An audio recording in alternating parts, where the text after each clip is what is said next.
¿Se entiende? Sí, sí, sí, se entiende cómo son las ecuaciones finales que vamos a usar para resolver el ejercicio. Ya, a ver, señor Papasa, Carlos. ¿Se entiende, ingeniero? Ya, señor Cristian, ¿Se entiende ahí? señor Vázquez. ¿Se entiende, ingeniero? Ok, señor Alcázar. Sí, ingeniero, se entiende. Ya, me va a tomar hasta aquí la lista, por favor. Ya han pasado los 15 minutos de tolerancia. ¿Ya? Está bien, ingeniero. Estos son los que estamos ahorita. Bien. Ahora bien, ¿cómo hacemos entonces procesos de optimización? Dijimos, primero que vamos a hacer el método de la colocación. No, ¿qué es lo que queremos hacer? Determinar los valores de A1, A2, A3, A4. ¿Qué hacemos? Entonces vamos a encontrar la función residuo. La función residuo no es más que la ecuación diferencial, el término de la derecha, volverlo al término de a la parte izquierda, y por lo tanto lo que tendría que ser cero, como es una función prueba la que estamos planteando ahora, eso va a dar igual a un residuo. Entonces, esa sería la función residuo. Que la misma ecuación diferencial, solamente que ya no va a ser igual a cero, sino va a ser igual a un residuo. Si la función fuera exacta, obviamente que el residuo sería igual a cero. Entonces, ahora, como ya vimos una función prueba, vamos a aplicar esta derivada y etcétera, esta derivada y pues la otra derivada nuevamente de esta función, y la vamos a aplicar partiendo de esta función prueba, que ya la hemos resumido solamente en función a dos parámetros, y con eso vamos a encontrar que la función residuo en función de los dos parámetros es esta. Por lo tanto, nuestro objetivo es hacer que esta función residuo, que la podamos, si ustedes quieren, graficar acá. Entonces, esta función residuo entre 1 y 2, que la podemos graficar acá, lo que queremos es que si esta función residuo sea lo más cercana a cero en todo el dominio. Y supongamos que ahorita es esto. Entonces, esta función residuo que cumple con las condiciones de borde, porque hemos hecho cumplir las condiciones de borde, esta función residuo, en este caso, vamos a tener este error en esta parte y este otro error en esta parte. ¿Cuál es el objetivo? De que todo esto se vuelva lo más cercano posible a cero en todo el dominio. Entonces, para eso hemos aplicado primero lo que hablábamos del método de la colocación. Entonces, ¿qué significa el método de la colocación? Como solo tenemos dos parámetros acá, solo me puedo dar dos puntos. Y entonces, el método de la colocación es, yo voy a hacer que la función R, en general, que la función R, la función residuo, para un x, y en función de los A's, esta sea igual a 0. Y entonces el I varía de 1 a n, que significa el número de parámetros que tenga. En este caso que estamos viendo, vamos a obligar que la función residuo para un valor x1, porque en este caso, como tengo solo dos parámetros, voy a hacer que varíe de 1 a 2. Por lo tanto, voy a tener la x2, voy a tener x1 y x2, función de a, y estas van a tener que ser igual a 0. Al hacer esto, ¿qué estoy haciendo? Que esta función residuo, estoy obligando que era 0 en las condiciones de borde. Y ahora me voy a dar dos puntos, x1 y x2. Esos dos puntos me voy a dar que estén distribuidos, ¿no? Que no esté concentrado en una sola parte del dominio. Entonces nos damos acá, por ejemplo, un x1 y aquí me doy un x2. Ya, este x1 podría ser, si dividimos esto, que es 2, en tercios, este sería 4 tercios, el x1 sería 4 tercios, y el x2 sería 5 tercios. ¿Qué estamos diciendo? Que la función prueba en este punto tiene que ser 0.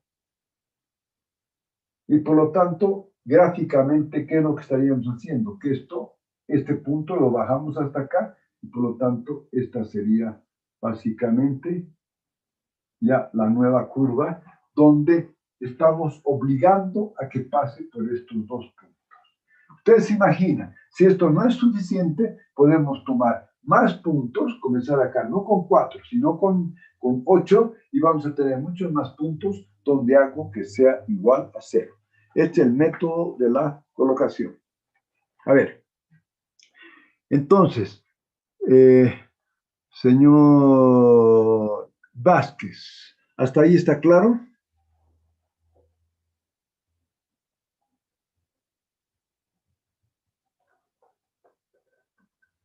¿Cómo es, señor Vázquez? ¿Está ahí? A ver, señor Fabio Gutiérrez. Sí, sí, estoy aquí. Ya, Está claro. señor, está claro, está acá. Ya. Sí, sí. Señor Quispe, Freddy. Ingeniero, tengo una duda. O sea, Sí, le comprendí todo de que la función prueba en esos puntos tiene que ser 0. sí. Y mencionó de que puede ser, o sea, varios, el A1, A2, A3 o si no es más. ¿En qué casos sería más, ingeniero? O sea, ahí me perdí. ¿Cuándo Ya, sería más, cuándo en menos? el caso, usted ha planteado una función acá que tiene una función polinómica que tiene x al cuadrado, x al cubo, ¿verdad? Sí, ¿Qué ingeniero. sucede con esta ecuación? Aquí cuando simplificamos y hacemos que cumpla las condiciones de borde, solo vamos a tener dos parámetros para hacerlos igual a 0. Pero supongamos que su ecuación diferencial acá, la voy a poner un poco acá ¿qué pasa si su ecuación diferencial, la solución exacta, es una solución, en este caso, la solución exacta sea esta? Con esta, dos puntos no van a ser suficientes para poder resolver esto. Entonces, aquí el x2, con esta ecuación que tenemos, un valor constante, una recta y una parábola de segundo y tercer grado, no voy a poder representar adecuadamente esto. Entonces, ¿qué significa esto? Que vamos a darnos, en ese caso, si la respuesta no le da la suficiente aproximación, ¿qué es lo que usted haría? Tomo más puntos, tomo un polinomio que me permita poder representar en forma más adecuada la ecuación diferencial que gobierna el problema, digo, la solución. Y por lo tanto, en vez de tomar solamente 4 puntos, voy a darme, por decirle, 8 puntos. ¿Qué significa? Me voy a dar 8 términos. Entonces acá yo puedo aumentar con A5, x a la cuarta, más A6, x a la quinta, ¿me entiende?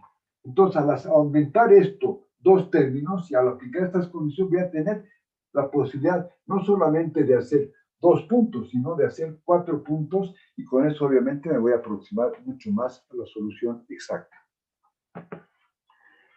No sé si le he contestado, señor Freddy Quispe. Sí, ingeniero, está más claro y ya lo comprendí. Es de acuerdo a la complejidad o de la ecuación diferencial, ¿verdad? Exacto. O Usted si no, cada vez aumenta términos para aproximarse más sí, a la solución exacta. está entendido, ingeniero. Gracias. Ya. Señorita Choque.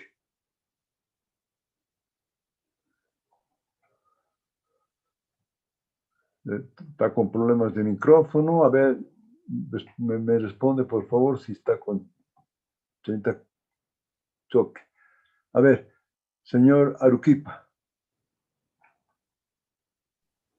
Sí, ingeniero, está claro. Pero, hijo, tenía una pregunta. Bien. En este problema tenemos dos parámetros. Sí, Entonces, por eso nos damos 2 puntos de colocación, los cuales son equidistantes.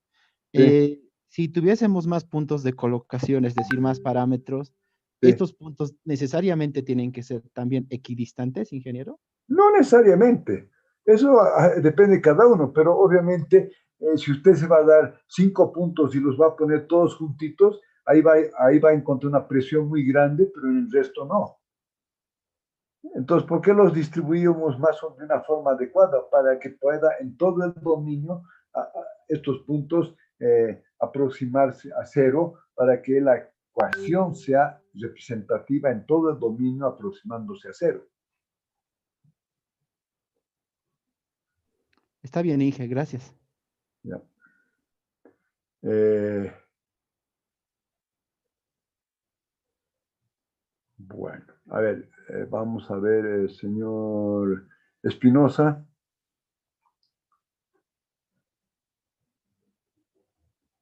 Sí, está bien, ingeniero. Igual tenía duda cuando anterior clase dijo que como tenemos solo dos condiciones de contorno, tenemos dos constantes, pero ¿qué pasaría si yo quiero hallar, digamos, la solución con tres incógnitas? ¿Tengo que tener más condiciones de contorno?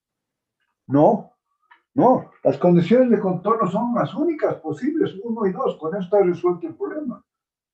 Las condiciones de Borel, porque con eso estoy definiendo el dominio. Lo que pasa es que lo que tengo que buscar para aproximarme mejor a la solución exacta son más parámetros, darme ya una función prueba que tenga más parámetros. Esta función prueba, yo me he dado con 4, pero usted puede hacer este mismo ejemplo con 6 o con 8 parámetros. Entonces ahí usted va a tener más puntos para aplicar estas ecuaciones. Si me he dado 2 parámetros, solo puedo aplicar esta ecuación en 2 puntos. Si me he dado 8 parámetros, aquí puedo aplicar en 4 parámetros o 6 parámetros. Entonces, obviamente, cuanto más parámetros tenga, cuando mi función prueba tenga muchas más, la serie será mucho más grande, como en este caso x4, x5, x6, x8. Obviamente que voy a tener más puntos acá que voy a ser igual a 0. Eso significa también que estoy creciendo el sistema de ecuaciones. Por lo tanto, al crecer el sistema de ecuaciones, pues es un sistema ya no, como en este caso, de 2 ecuaciones a 2 incógnitas, sino de 8, de 10, de 20, de 40, etcétera. ¿Verdad? Está bien, ingeniero. Bueno, pero si no, me puedo repetir.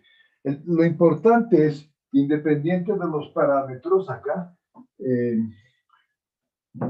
lo que hacemos es que la condición del método de la colocación es obligar que en estos 2 puntos dé igual a 0. Y entonces, aplicando en esta ecuación, voy a tener 2 ecuaciones, resolviendo las 2 ecuaciones, voy a tener la solución al problema. Esto lo podemos ver acá. A ver, vamos a ver acá. Eso habíamos visto en el método de la colocación, que está acá. ¿Verdad? Aplicando el método de la colocación, acá, perdón. Acá. El método de la colocación, ¿qué hacemos? Hacemos que en estos 2 puntos, para x igual a 4 tercios igual a 5 tercios, sea igual a 0. Y por lo tanto, eso nos va a dar, aplicando estas 2 condiciones a la función residuo, vamos a tener 2 ecuaciones, y resolviendo estas 2 ecuaciones vamos a tener las variables A1 y A2, y por lo tanto puedo plantear esta ecuación que se aproxima a la solución exacta. Pero la condición era que en esos 2 puntos la función sea igual a 0. Bien, ahora vamos. Vamos ahora al método de los subdominios. ¿Qué significa el método de los subdominios? Ya no vamos a hacer que la función sea 0 en 2 puntos, sino va a ser otra lógica. Vamos a hacer, ¿Qué pasa si yo divido en dos partes? Vamos a hacer. Acá. Esta misma ecuación, vamos a hacer lo siguiente. Ya no voy a poner esta condición de que la función R para esto sea igual a 0. Sino vamos a hacer lo siguiente. Como tengo dos parámetros, también solamente puedo hacer que sean dos parámetros. Entonces, vamos a hacer función residuo. Y aquí tengo 1 y tengo 2. Pero ahora voy a hacer que si es esta función, por si acaso, el residuo,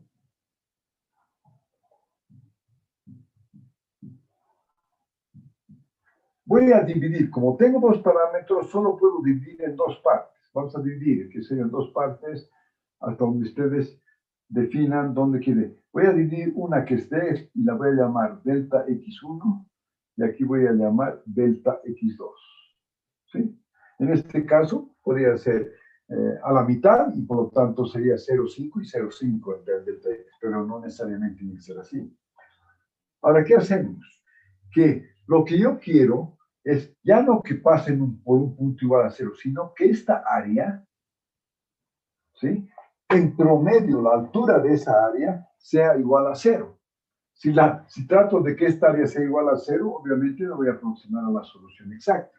¿Y cómo hago eso? Indicamos que esta función de acá, de R, que es para este tramo, vamos a hacer que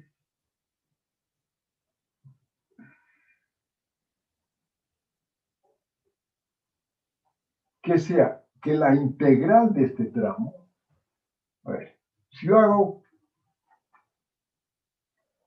delta x1 acá, ¿no? Si hago de este punto hasta todo el delta x1 y veo la integral de la función residuo, obviamente que voy a tener el área. Y si esta área la divido entre el delta x1, tendría el promedio y hago que eso sea igual a 0. Entonces hago que el promedio de la altura sea igual a 0. Esta ecuación, lo único que me está diciendo es que para esta ecuación yo calculo el área y divido entre el delta x1, que sería el promedio, y por lo tanto esto me va a dar la altura correspondiente de esta área. De la misma forma, hago lo mismo para el segundo tramo, igual hago la integral de área de la integral de la función, pero ahora hago la integral en delta x2. Y por lo tanto es 1 sobre delta x2, esa es la altura promedio, y hago que esto sea igual a 0.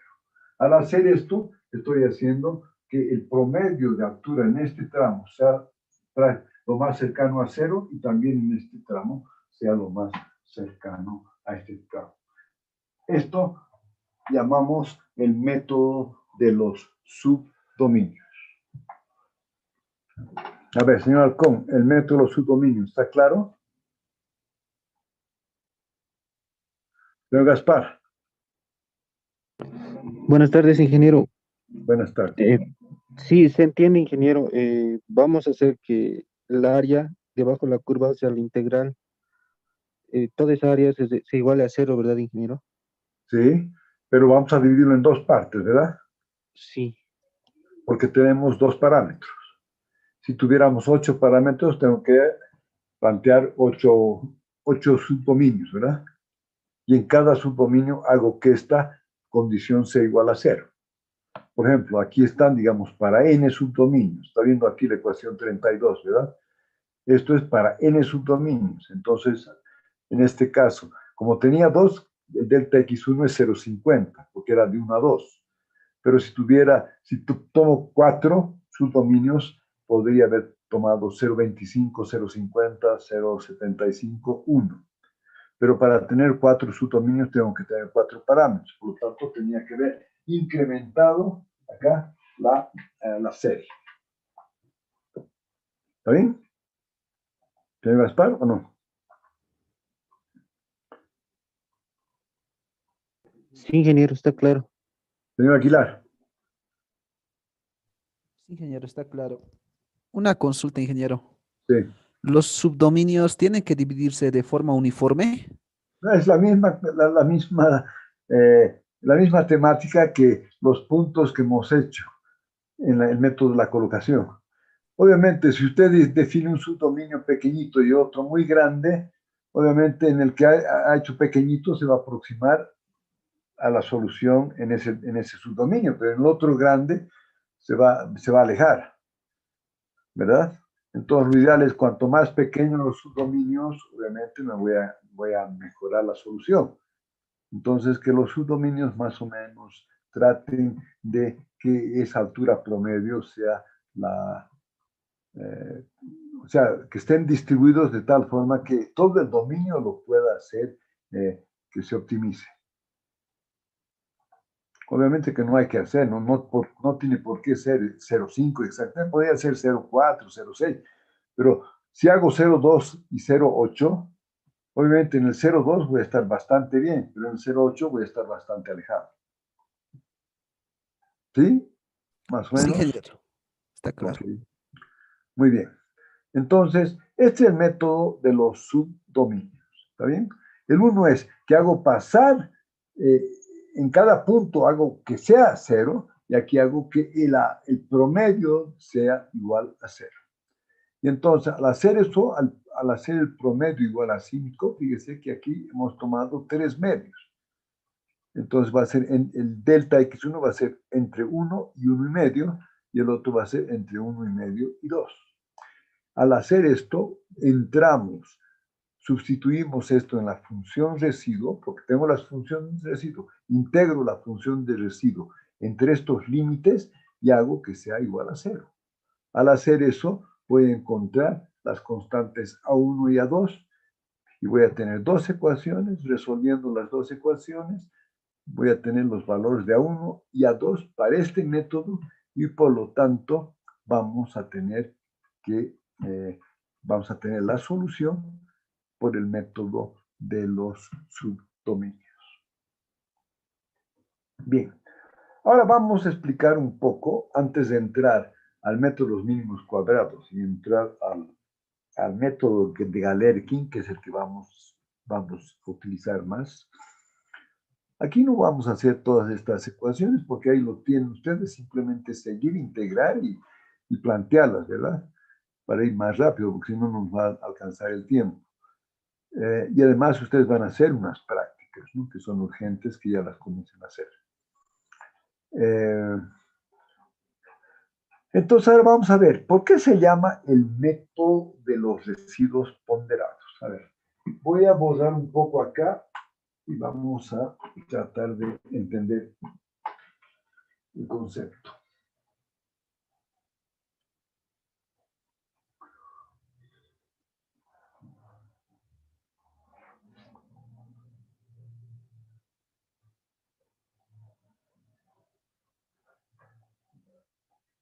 Todos estos que estamos viendo se llama el método de los residuos ponderados. ¿Y qué dice el método de los residuos ponderados? Dice, entre un dominio que varía de XA a XB, ¿sí? Yo tengo la función residuo, que está en función de X y de A. A son los parámetros de la función que nos damos. Y entonces hago esta integral y voy a multiplicar esta integral por una función de peso. Y voy a integrar este producto, y esto voy a hacer igual a 0. A rigor, esto es lo que llamamos el método de los residuos ponderados. ¿Sí? Bien. Entonces, ¿cuál es el único tema que acá? Este es un proceso de optimización para encontrar los mejores valores de A que hagan que este proceso se aproxime a la solución exacta. Bien. Entonces, fíjense, En el método de la colocación, vamos a tratar de entender esto ahora. Ya lo entendimos el método de la colocación, pero vamos a ver cuál sería la función peso. ¿Sí? Entonces, en el método de la colocación, ¿qué es lo que teníamos nosotros? Teníamos acá, entre si ustedes quieren, entre el XA y el XB, que era 1 y 2, otra vamos a llamar que sean los dos límites, ¿qué teníamos? Que teníamos una función que podía ser cualquiera acá.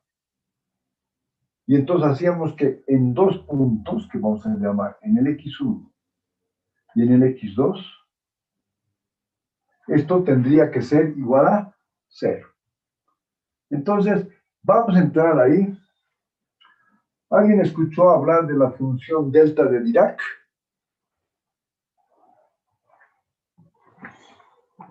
A ver. Bueno, vamos a ver entonces. Aquí vamos a ir un poquito, después vamos a volver a los otros métodos. Quiero ver acá. Este es el método de Galerkin. Aquí está lo que estoy diciendo, ¿verdad?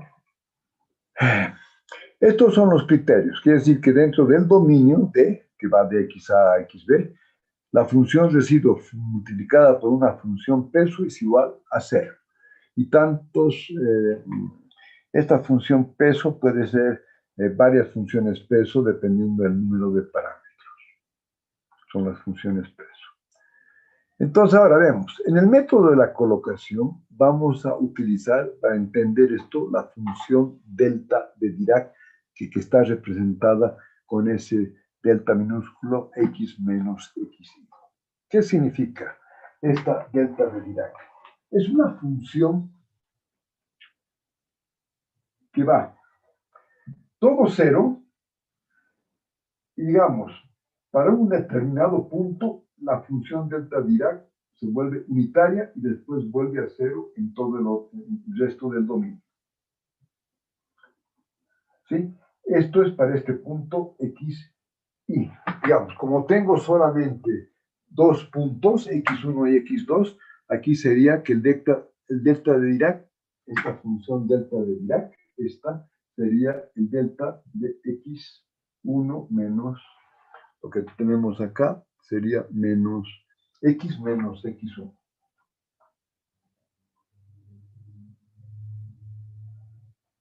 Esa sería una. ¿Qué sucede si yo multiplico? ¿No es cierto? Esta es la función residuo. Esta aquí estamos hablando del R, que es XA. Y esto estoy llamando que es la función peso. ¿Está claro? Ahora fíjense, multiplicaremos toda esta función por la delta de Dirac. ¿Qué va a hacer? Simplemente todos estos puntos que están así, va a ser 0 multiplicado por cualquier valor acá, va a ser 0. Y aquí, 0 multiplicado por todos estos valores va a ser 0. A excepción de este punto, cuando x es igual a x1, esto va a dar, y va a ser, este producto va a dar el valor de la función, que sería r de x1 a, y eso sería igual a, esa sería la función peso, por lo tanto, y por lo tanto esta función peso daría este valor acá, que sería el valor de la función para este punto. Y ese valor de la función para ese punto sería solamente la función, lo que habíamos dicho, que sería el n.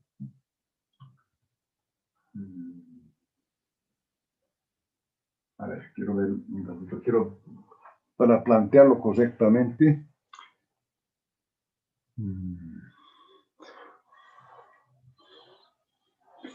Esa es la función peso, ¿no es cierto?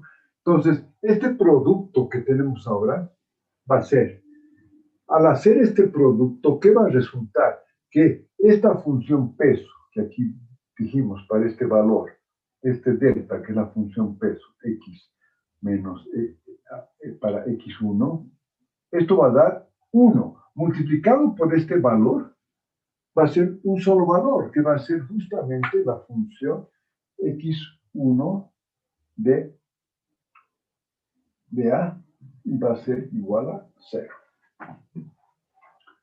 No sé si he podido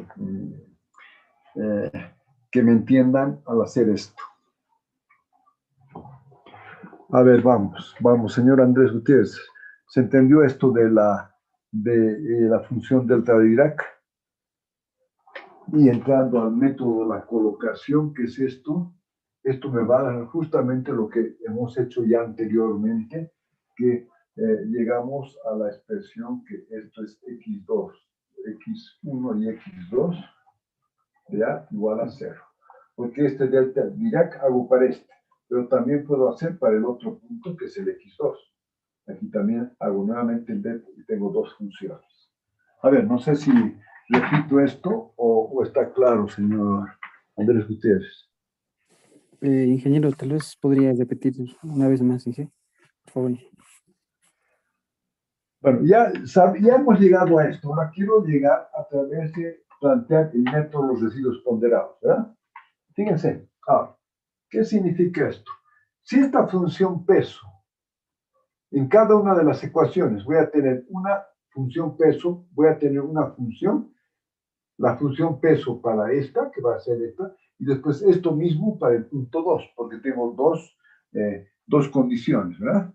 Bien, ahora, ¿qué significa la función peso? Voy a hacer la integral de xa a xb de la función residuo, que es todo esto. Voy a hacer esta integral, pero esta integral la voy a multiplicar por esta función peso.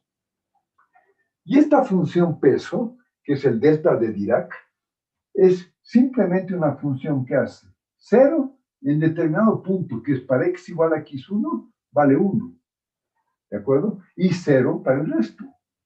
Entonces, en la primera ecuación, para x igual a 1, si usted multiplica esto, entonces, ¿qué va a tener? Va a tener esto, cuando usted multiplique estas dos, solo va a tener el valor de Rx1A.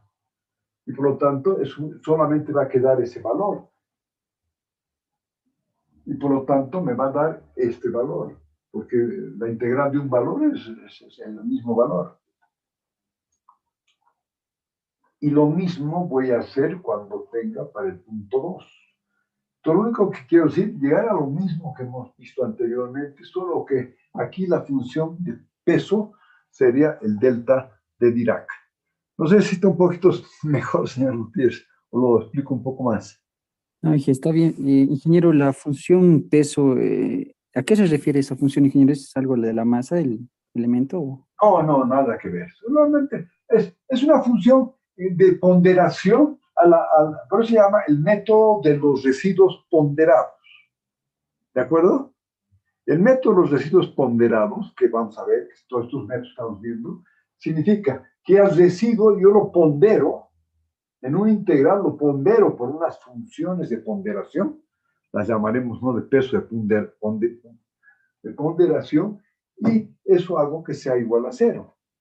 Esto mismo que vimos en una forma más lógica, pero aquí lo quiero poner dentro del método de los residuos ponderados, porque hay otros métodos donde ya no es tan lógico que lo que hicimos que en estos puntos sea igual a 0. ¿Sí?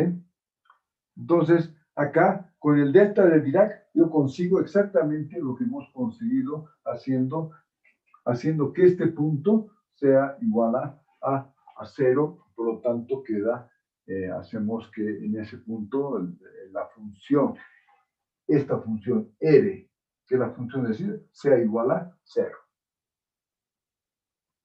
¿Sí? Al hacer esto, al hacer esta multiplicación, aquí solamente queda la función de R para x igual a x1. Y obviamente eso multiplicamos por la función peso, que al hacer todo esto queda Rx1A. Y obviamente, y eso tiene que ser igual a 0. Pero como este es un solo valor, la integral es el mismo valor, y por lo tanto llegamos exactamente a lo mismo. Bueno, a ver, no sé, a ver si explico un poco mejor esto. Señor Bebeto Tinta, ¿está un poco mejor? ingeniero, se puede explicar una vez más, ingeniero, porque me perdí en la... Ya, a ver, vamos a ver quién. Señor, a ver, señor Daniel Casa, ¿está entendiendo esto o voy a volver a repetir, pero quiero ver si está entendiendo o no? Poco bien, algunas partes todavía estoy intentando ver cómo lo está haciendo, pero está más o menos claro. Señor Chambi. Sí, yo sí lo entendí, ingeniero. Señor Eddie Condori. Más o menos, ingeniero, lo entendí. Vamos a tener que repetir. Señor Vázquez. Ingeniero, el X sub 1, eso tal vez no presté mucha atención. ¿Cómo obtendría ese valor o dónde? Pero nos hemos dado aquí los X1. Usted se da ese valor. Usted quiere saber dónde quiere hacer usted que esto sea igual a 0. En el X1 y en el X2. ¿Me convendría en los picos más altos, o bueno, cuál No, sería pero el pico? usted no sabe. Usted no sabe. Yo estoy dando aquí inventándome una función residuo. Pero usted no sabe esa función residuo. Por lo tanto, usted se da en 2 puntos donde quiere que ese valor sea 0. Entonces, si ustedes digamos, podríamos, para exagerar, si en vez de haber tomado una función x al cubo, usted toma una función x a la 20, no sé, por decirle algo, ¿qué va a pasar? Entonces yo voy a tener 20 valores que puedo obtener para que pasen y sean iguales a 0. Entonces, obviamente, estos 20 valores, usted da el X que quiere, solamente que ya no va a haber X1, X2, va a haber X1, y hasta acá va a haber el X igual a 20. Usted da esos valores. Ahora, lo más lógico es dividir esto en 20 valores para que esté más o menos proporcionado donde quiero que sean iguales a 0. Entonces, si en estos puntos yo quiero que sea igual a 0, entonces, obviamente, fíjese, la función ya va a ser prácticamente aproximándose a la solución exacta. ¿Verdad, señor Vázquez, o no? Entonces yo los obtengo esos valores, no es que... No, usted se los da, no se los obtiene. Usted se los da esos valores. Ya, ingeniero, lo entendí ahora. Señor Fabio. Está claro, ingeniero. Señor Freddy Quispe. Está claro, ingeniero. Ya. Entonces, vamos a tratar de volver a repetir esto nuevamente para ver el concepto de la función delta de Dirac. Entonces, a ver.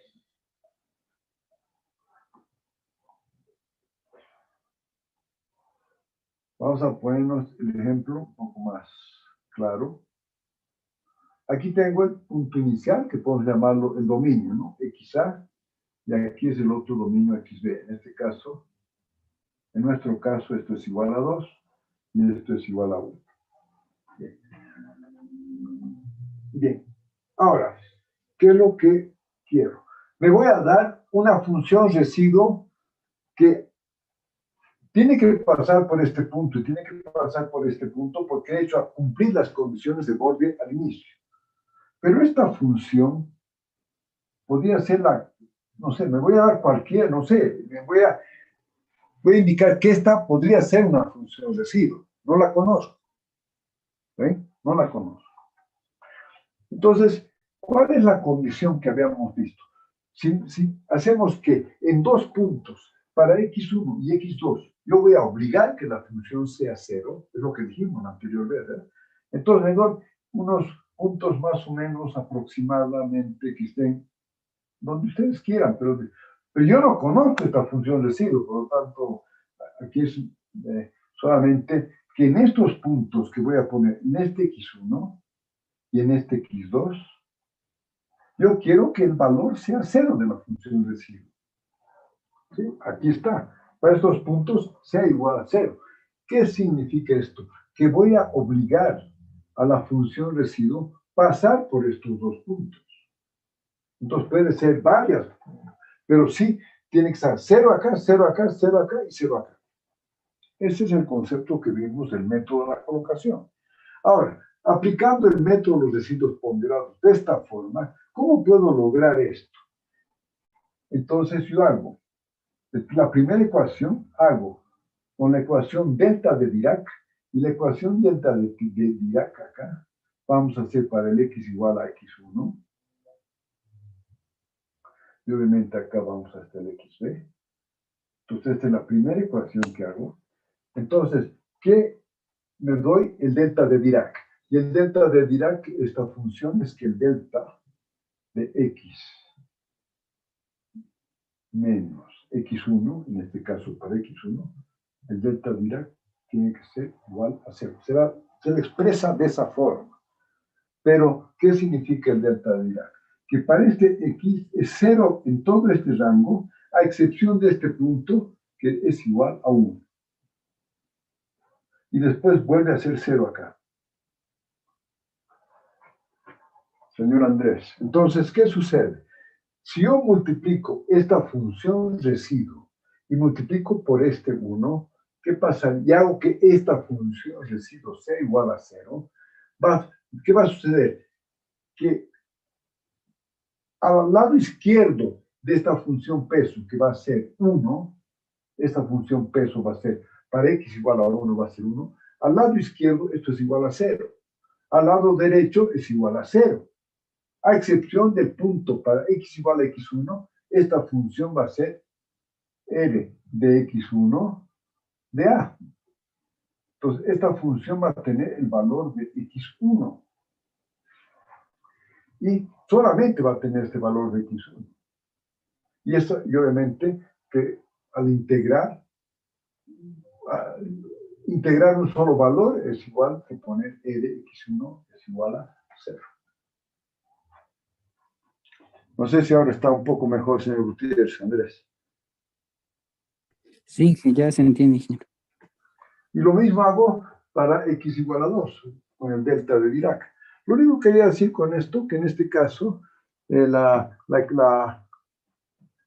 para representarlo a través del método de residuos ponderados, la función peso, en este caso de ponderación, sería el delta de Dirac.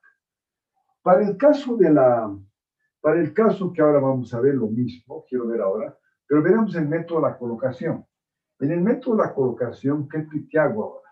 En el método de la colocación, vamos a hacer lo mismo. Lo habíamos visto. Y aquí tengo xa, xb. Entonces, una función cualquiera, no sé, esta función residuo, ¿qué voy a hacer? Dijimos que me doy un intervalo, que ustedes pueden en cualquier punto, pero lo que sea a lo mejor de preferencia bastante bien distribuido. Aquí me voy a dar un delta x1 y aquí me voy a dar un delta x2. Y lo que habíamos dicho, ¿no es cierto?, que ya no es la función. En este caso, lo que habíamos dicho es que lo que queremos es que la integral de la función residuo, que es xa dx, entre para un determinado intervalo x1, y esto lo divido por x1, digo solamente para que se entienda que es el promedio de altura, ¿verdad? Y hago que esto sea igual a 0 para delta x1. Entonces estoy haciendo que, al hacer esto, hago que este promedio sea igual a 0.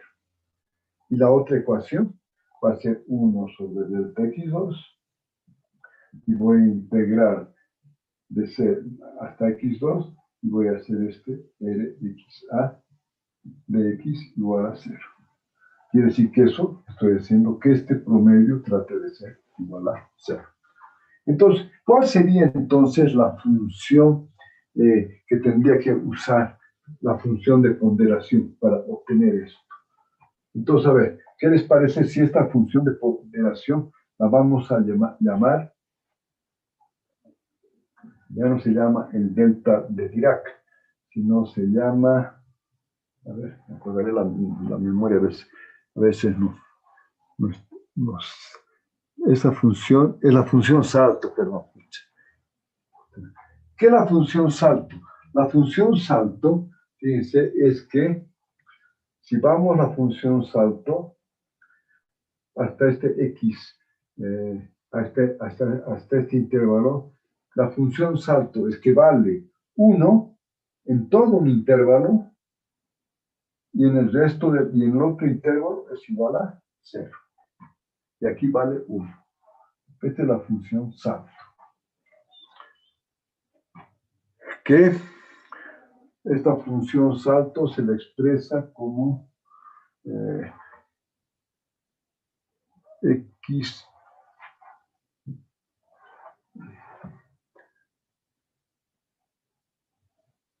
y más 1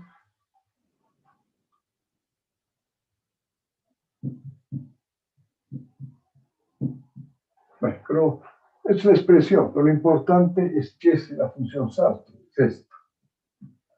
Entonces, si usted multiplica esta función R por la función salto que vale 1, ¿cierto?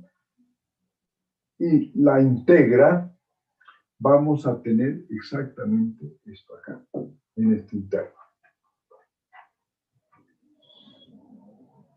Usted va a multiplicar esto por 1 en este intervalo y va a hacer que sea igual a 0. Esa sería la función salto para ambos casos. Y entonces eso es lo que justamente llegar a estas dos ecuaciones que nos permiten plantear un sistema de dos ecuaciones a dos incógnitas. Bien, pero con esto de hacer este tema ¿por qué lo he puesto de este tema? Porque ya habíamos entendido gráficamente este problema, ¿verdad? Pero lo he puesto de esta forma para entender que el método de los residuos ponderados es esto. Y por lo tanto, ahora veremos cuál sería la función peso en el método de los mínimos cuadrados. Entonces, a ver, o sea, no nos podemos equivocar si entendemos el concepto. En el método de los mínimos cuadrados, ¿qué dijimos que tenemos que hacer? A ver, ahora vamos a poner acá para que ustedes lo vean.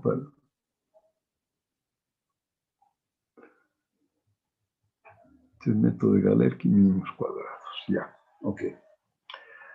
Entonces, a ver.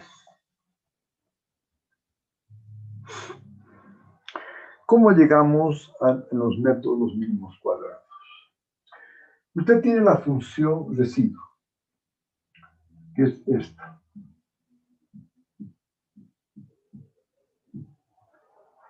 ¿Qué es lo que busco en la función residuo? Quiero minimizar el error, el que es el residuo. Pero este residuo puede ser positivo y negativo. Por lo tanto, lo primero que voy a hacer es, en el método de los mínimos cuadrados, elevar al cuadrado este residuo. ¿Verdad? Bien.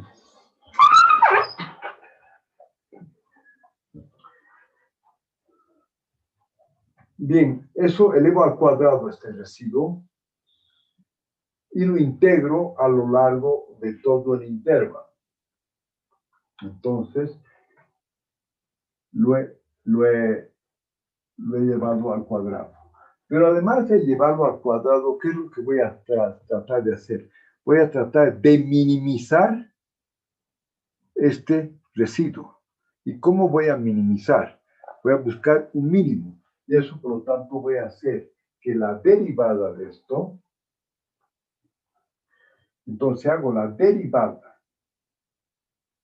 de residuo al cuadrado xa respecto a x ¿no es cierto? A lo largo de toda la integral de xa a xb, dx, y hago que eso sea igual a 0. Voy a minimizar esta ecuación. En el método de los residuos ponderados quiero ver cuánto va a ser este dato. Por lo tanto, a ver, antes de hacer esto igual a 0, entonces vamos a ver cuál sería la ecuación. Entonces, al hacer esta derivada, ¿qué me va a dar? Me va a dar el residuo xa de b, x y a, y por lo tanto sería multiplicado por la derivada de r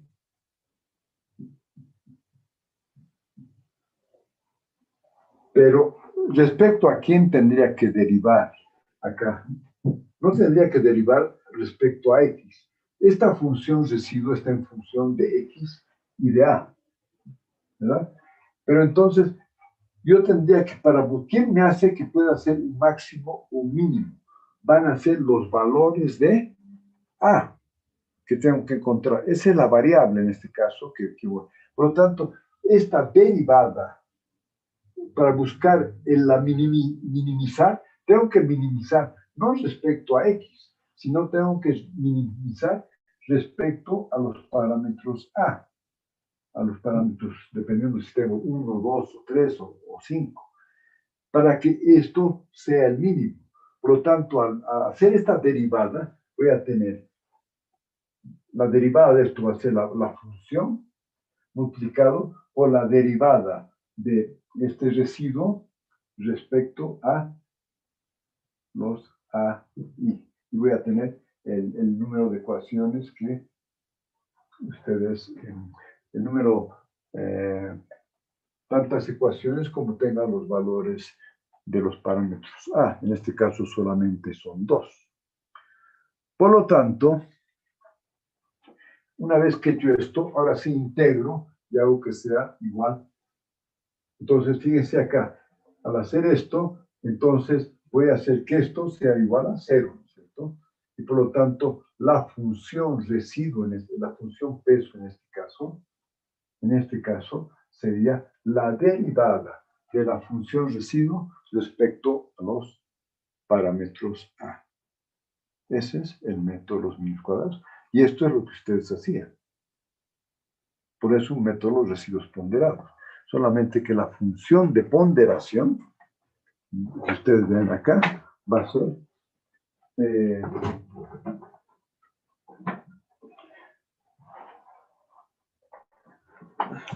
la función de ponderación la tenemos acá, que va a ser esta que ustedes están viendo acá. Esta es la función de ponderación o la función de peso.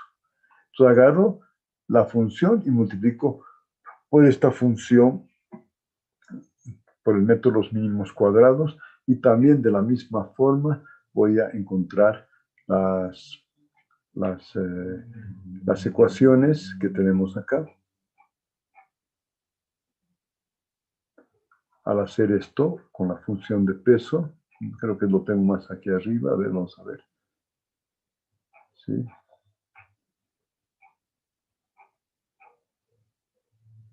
¿Verdad? Aquí está.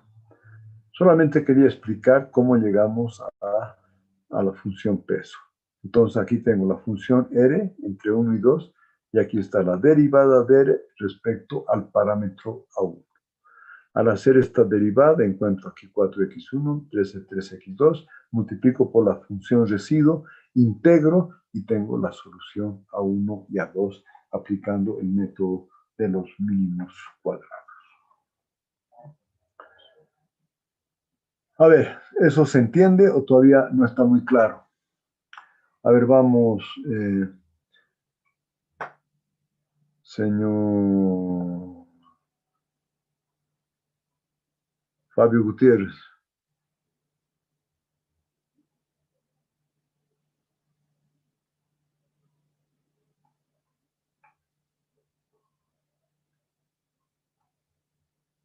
Señor Fabio, ¿está ahí? A ver, señor Freddy Quispe. Sí, ingeniero, estoy aquí. Sí, se le entiende, ingeniero. Ya, a ver, señor Freddy Quispe. Sí, ingeniero, le hablé yo, soy Freddy Ah, Quispe. ya. A ver, señorita Choque, no está ni por WhatsApp ni... No entiendo eso.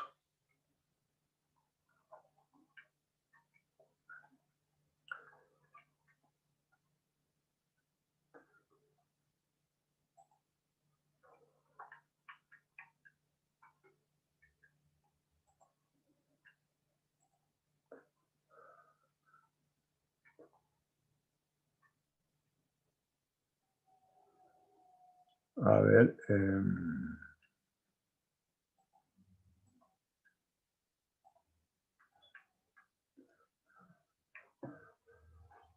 carancho. ¿Cómo hago esto ahora?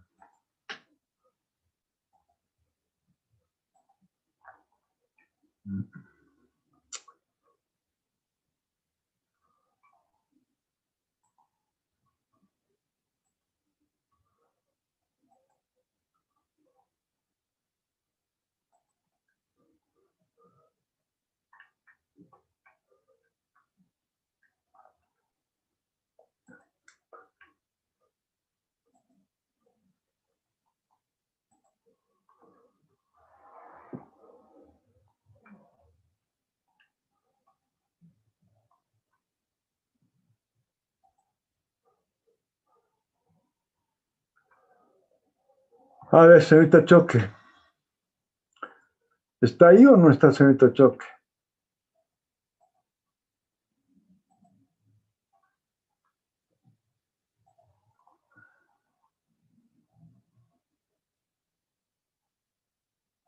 No hay chats. Parece que no está, señor Alcázar, la señorita Choque. Está ahí, pero no tiene ni... no se comunica. A ver, señor Gutiérrez, Fabio, ¿está ahí o no?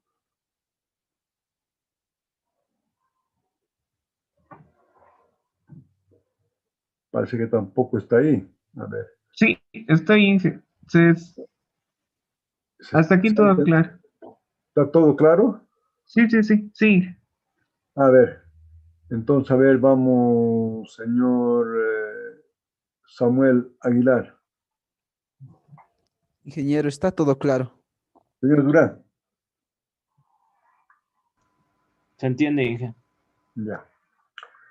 Entonces, fíjense, entonces lo que nos interesa en los métodos residuos ponderados era encontrar esa función de ponderación.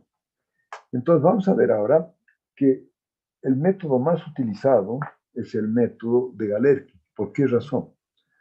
¿Qué es el método de Galerki?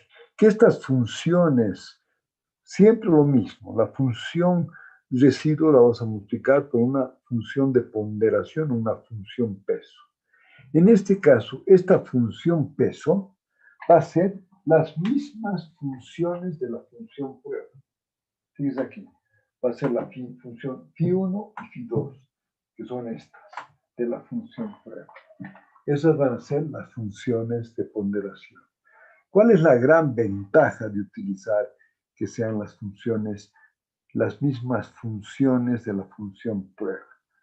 La gran ventaja va a ser que eso nos va a dar, vamos a poder hacer que esto sea una solución simétrica. Por lo tanto, lo que vamos a hacer acá en Galerki, fíjese, vamos a multiplicar por las mismas funciones la phi1 y la phi2 y vamos a hacer igual a 0. Por lo tanto, eso nos va a dar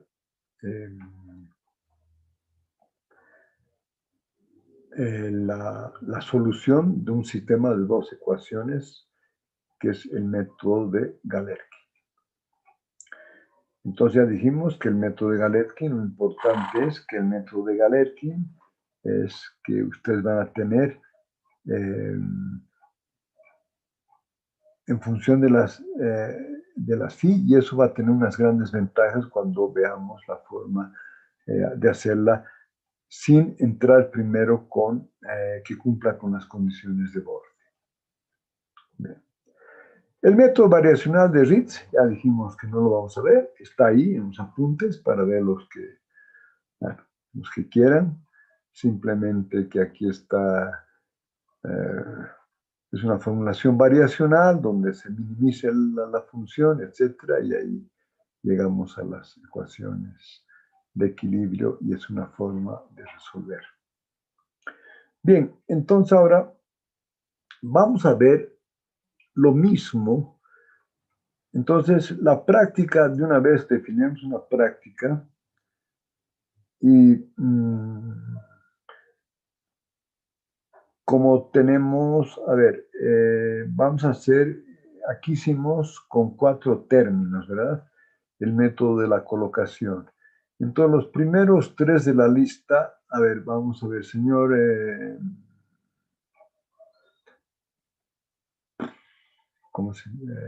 señor Alcázar, la práctica, por favor, vamos a hacer que el método de la colocación con 4 términos, ¿no es cierto? Con 4 términos sean los primeros 3 alumnos. Y los siguientes 3, el método de la colocación con 5 términos, en otras palabras. A ver, para que lo tenga claro,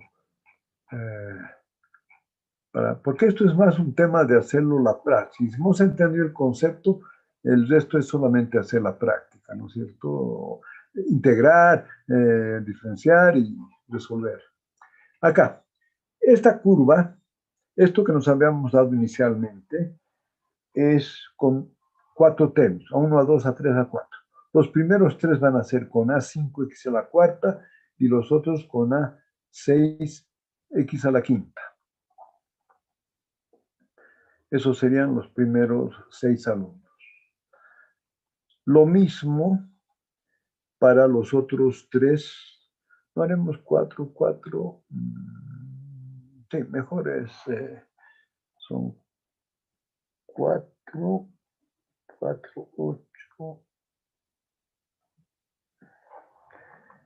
16. 5, no, mejor. Los primeros 5 alumnos, los primeros 5, señor Alcázar, ahora sí, los primeros 5 hacen con x elevado a 3. Los siguientes 5 hacen, no, con x, los primeros 5 con x igual a 4 y los otros con x igual a 5, hasta la x quinta. Entonces ahí tenemos ya son 10 alumnos.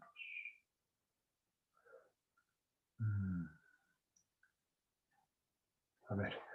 Después hacen con el método de la colocación los siguientes alumnos y por lo tanto tendríamos, ahí ya tenemos 20, no tiene sentido. Está bien, 3, haremos con 3, perdón, les digo lo dicho. Bueno. 3 alumnos en cada uno de los métodos. Primero en el método de la colocación hacen con 4 constantes, con 5 y con 6, por lo tanto ahí vamos a tener 6 alumnos. Los otros 6 alumnos hacen el método de la colocación, igual, con 5 y con 6 términos, y después viene el método de los mismos cuadrados, de la misma forma, y el método de Galerkin, de la misma forma, los otros. Y por lo tanto vamos a tener 6 para cada método, y da 24. Y finalmente, si no hay 24 al último, los últimos 2 hacen menos del método de Galerkin. ¿Está claro, señor Alcázar? Sí, ingeniero, está claro. Ya, ok.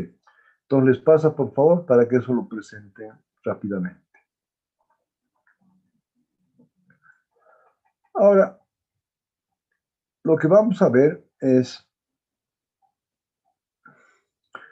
exactamente lo mismo, pero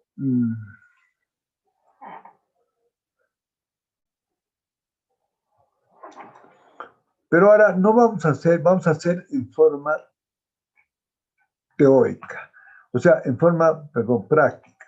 Quiere decir que no vamos a hacer que cumpla la solución exacta al al principio, sino al final.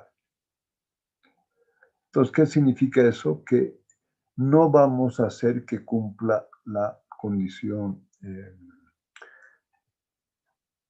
de las condiciones de borde. Entonces, eso es lo que vamos a llamar acá el procedimiento general de la solución, aplicando las condiciones de borde en forma numérica. Esto significa que vamos a aplicar las condiciones de borde al final. Y esta es la forma que sí lo... ¿Por qué nos interesa aplicar las condiciones de borde al final?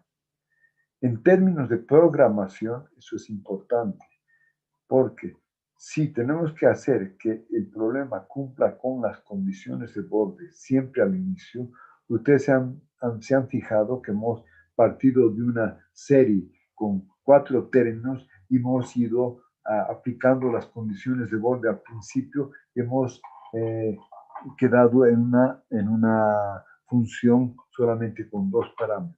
Todo esto significa hay que realizar una matemática al respecto para llegar a reducir. Entonces, al hacer esto, lo que le quita es la generalidad al proceso. Si nosotros aplicamos las condiciones de borde al final, solamente hacemos que se aproxime a lo mejor en todo el dominio y después al final aplicamos las condiciones de borde. Eso lo vuelve mucho más general el proceso. A ver, no sé si eso se me ha entendido, señor Rubén Tarquino.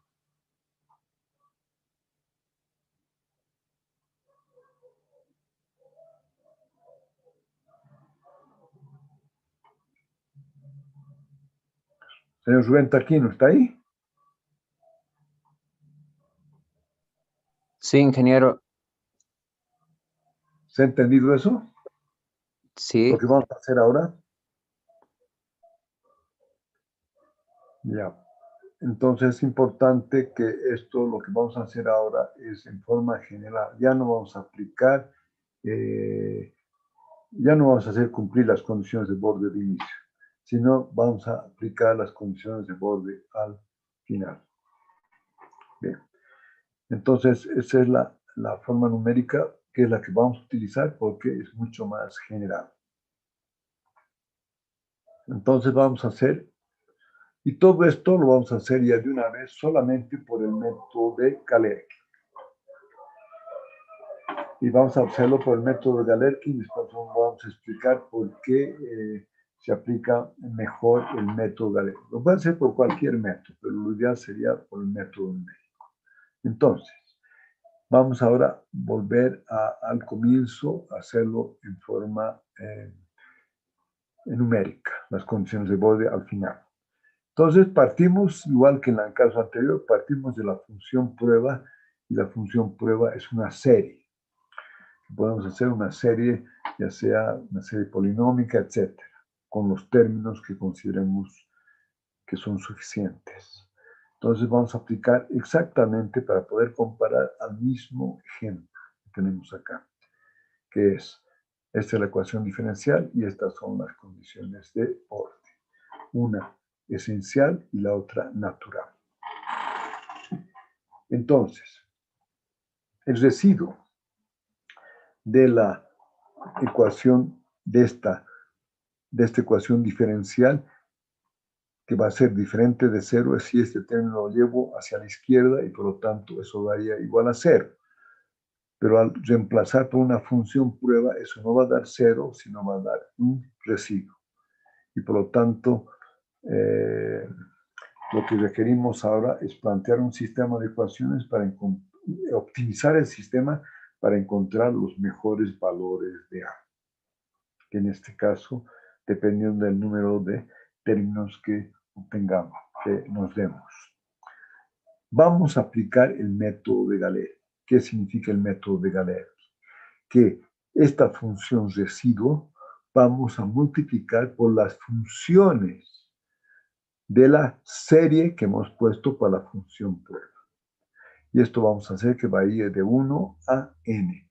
Eso significa que Si hemos puesto n funciones, tenemos una serie con n funciones, vamos a obtener n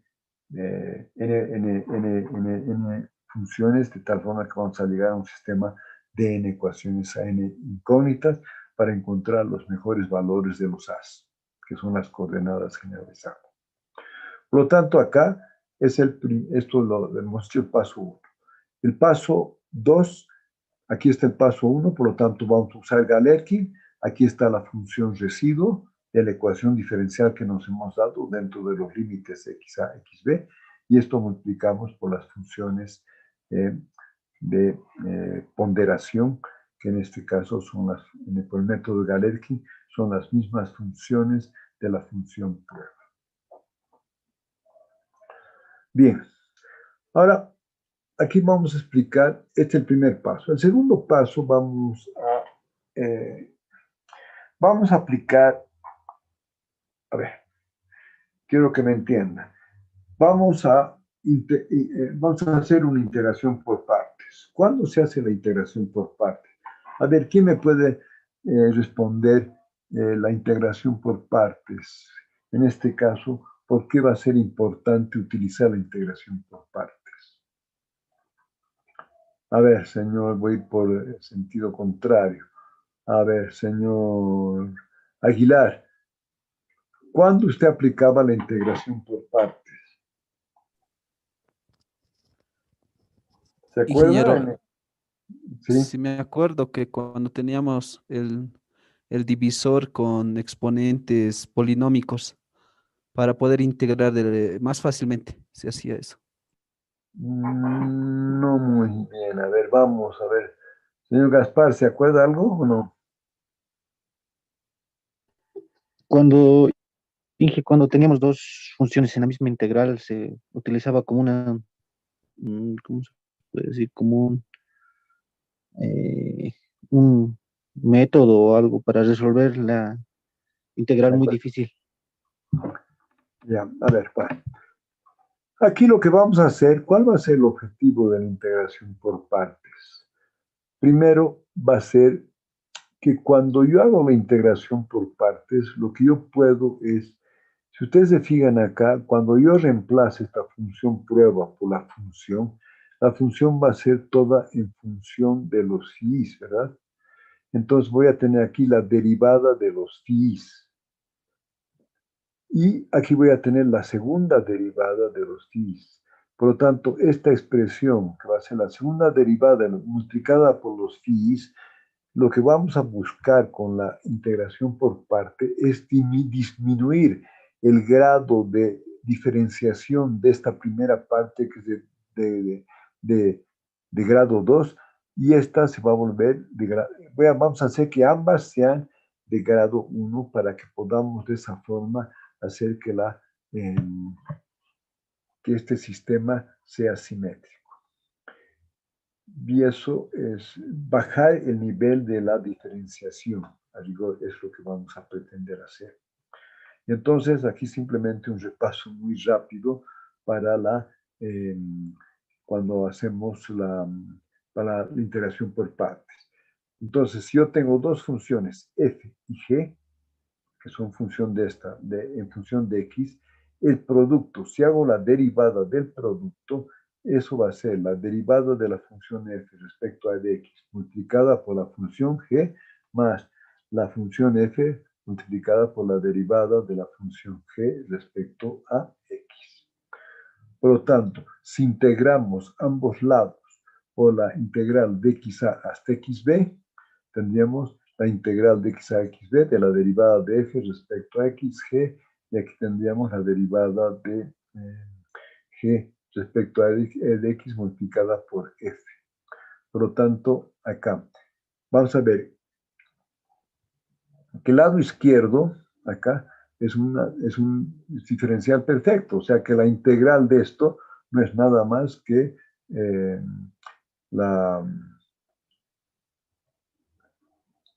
a ver, lo que hacemos ahora, integramos ambos lados. Por lo tanto, la integral de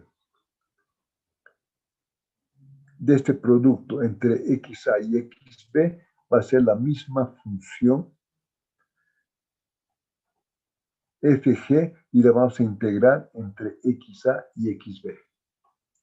Este lado, por lo tanto, va a ser la integral de xb a xa del producto. O sea, la integral de la derivada, obviamente, es la misma función. Y esta función, este producto, va a ser entre xa y xb, lo que significa vamos a evaluar esta función para x igual a xb y vamos a disminuir cuando este producto para x igual a xa. Por lo tanto, la función anterior que habíamos puesto acá puede ser, si reemplazo esto, yo puedo decir que si llevo esta al lado derecho y las otras al lado izquierdo, puedo decir que la derivada de la función f respecto a x multiplicada por g va a ser igual a esta condición que vamos a llamarla después de condición de borde, que es el valor de la función para x de y, menos, obviamente, la integral de la función f de g respecto a dx. Por lo tanto, esto es lo que vamos a tratar para poder resolver. Y esto ahora lo que quisiéramos es aplicar esto mismo, aplicar a la ecuación que tenemos nosotros, que es esta. Y la ecuación que tenemos acá es esto. Por lo tanto, acá tendríamos que definir, para poder aplicar acá, cuál sería la función f y cuál sería la función g. De tal forma que podamos, que ambas tengan el mismo grado de diferenciación. A ver.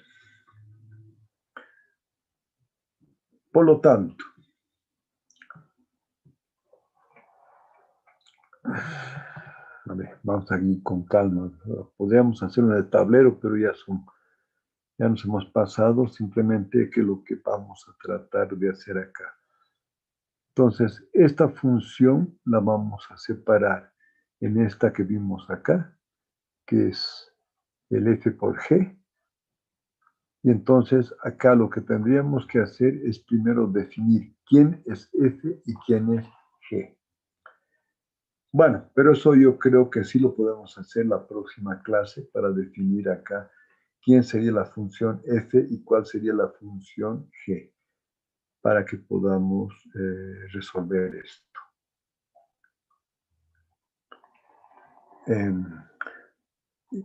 Y ahí entraríamos después al paso 3, pero primeramente vamos a ver que este término lo vamos a hacer de esta forma y lo que vamos a buscar al hacerlo de esta forma, que esta parte, que esta es una condición de borde, y esta otra parte vamos a ver que aquí vamos a llegar a que la derivada de u multiplicada por la derivada de u va a ser, todas las funciones van a estar derivadas solamente la primera derivada, y estas van a ser también solamente la primera derivada. La gran ventaja va a ser entonces que hemos disminuido el grado de diferenciación de 2 a 1. Bueno, esto lo vamos a ver la próxima clase, que es importante, y de ahí vamos a entrar a los elementos finitos la próxima clase, y con esto ya haciendo prácticas lo van a entender los métodos numéricos de mejor forma. A ver, si hay alguna pregunta, esta última parte simplemente de la integración por partes está acá. Vamos a ver con un poquito más de calma para definir cuál es la función f y cuál es la función g. ¿No es cierto? Aquí hemos definido la función f y la función g, ¿verdad? Bueno, la función f sería la derivada de phi respecto a x, pero bueno, eso lo haremos con tranquilidad, ¿no? Lo que tenemos que buscar al hacer esto, en esta función, cuál es la f y cuál es la g, ¿ya? Para que tengamos, o sea, esta función, si defino la f y la g, entonces voy a poder reemplazar en esto, que es lo que hemos hecho más abajo. Pero yo creo que la próxima clase podemos comenzar rápidamente con esto. A ver, a todo esto, ¿hay ha sido más o menos entendido, señor Andrés? Para ver, lo que me interesa más que la parte matemática, sino el objetivo de lo que estamos haciendo. Sí, ingeniero, hasta el momento está claro. Ya, entonces, a ver, vamos, por si acaso. A ver, señor Daniel Casas. Igual, está claro, Inge. Diego Chande. Está entendido, ingeniero. Ya, haciendo entonces, por favor, las prácticas, comiencen a hacerlas ya. Señor Casas, mándenle lo que cada uno tiene que hacer para que ya de una vez tengamos esto.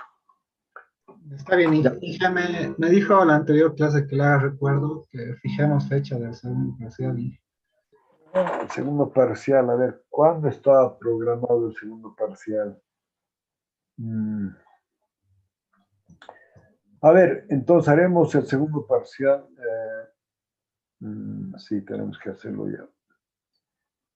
Porque después sería el final, ¿verdad? Ya estamos atrasadísimos. Hoy día es martes, ¿verdad? ¿Cuál es el mejor día para el final? Podríamos hacerlo, digo, podríamos hacer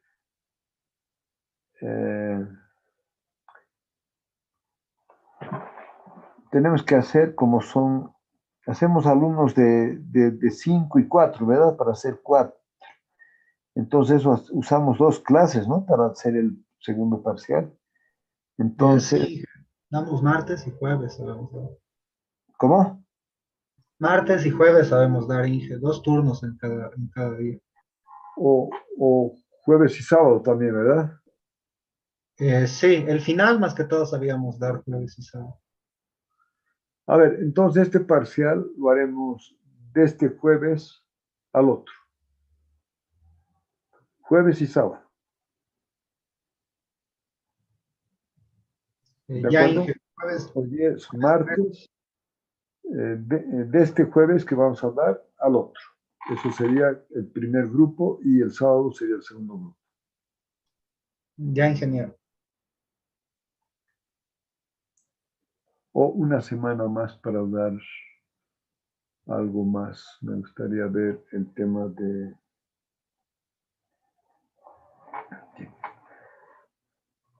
A ver, ¿es posible? Ya, a ver, no. A ver, que este próximo jueves, mañana, este jueves, ¿qué fecha es? No tengo aquí. A ver, veremos. 6, ingeniero. ¿Qué? Hoy día es 6, ¿verdad? No, este jueves va a ser 6, ¿verdad? Sí. Entonces, vemos, estamos comenzando a marzo, estamos comenzando mayo, ¿verdad? Hoy día es 4, sería el 6. Entonces, sería jueves, mayo, sería el jueves. Jueves 20 y viernes 21 tendría que ser para que avancemos parte y después ya sería solamente el final. Entonces, señor, está bien, el jueves 20 y el sábado 22 serían los grupos para el segundo parcial. Está bien, Inge. ¿Ya? Me hace recuerdo entonces para esas fechas, ¿ya? Ok, si no hay nada más, entonces no sé qué pasa con esta señorita. A ver, señor Gonzalo Alcázar, a ver si usted se puede comunicar, porque no puede poner su nombre nomás y no contestar ninguna pregunta, no tiene sentido eso. A la señorita Choque. ¿Ya? Está bien. Okay. Muy bien, yo me despido entonces. Hasta luego. Hasta luego, ingeniero. Hasta luego, dije que le vaya bien. Hasta luego.